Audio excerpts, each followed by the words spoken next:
It's very good to feel sad and upset about making mistakes that cause losses.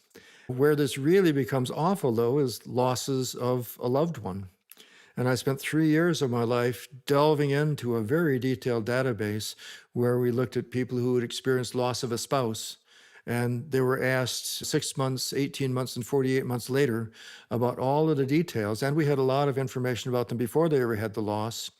And one of the questions was, gosh, is it true what we were all taught in psychiatry that people who have ambivalent relationships need to get in touch with that ambivalence to get over their long-term grief?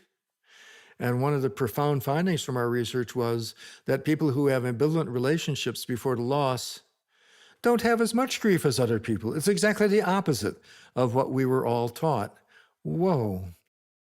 Plus, the theory in psychiatry was always that absent grief, people who don't grieve, really have a problem, and you need to get them in touch with their grief. More specifically, based on Freudian theory, I spent many hours, upon the direction of my well-meaning supervisors, trying to help people who were having bad long-term grief get in touch with their anger towards the bereaved, because Freud's idea was that suppressed anger was causing depression. And I mean, everybody has anger towards everybody at some time. So you can always find something like that. But in our data, we found no hint that people who didn't grieve immediately had more grief later. It was quite the opposite. What we really did discover that was profound in our study is that a lot of people who experienced a lot of grief at 6 months didn't remember anything about it at 48 months. They said, no, grief never bothered me much.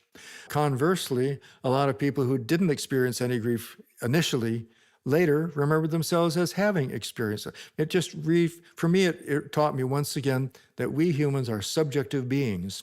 And the idea that we can remember things accurately about our emotional lives, not really. That's just not how we're designed. But now you're going to ask me, so why the hell is there grief which causes so much awfulness? This is an unsolved problem, Rob. Some people say it's an accident of our system for attachment, and other people say, actually, it's good to grieve the loss of a loved one to help find them if, in fact, they're not dead, they're just lost in the savannah someplace, and to prevent other losses. This is a very profound question at the center of bereavement research.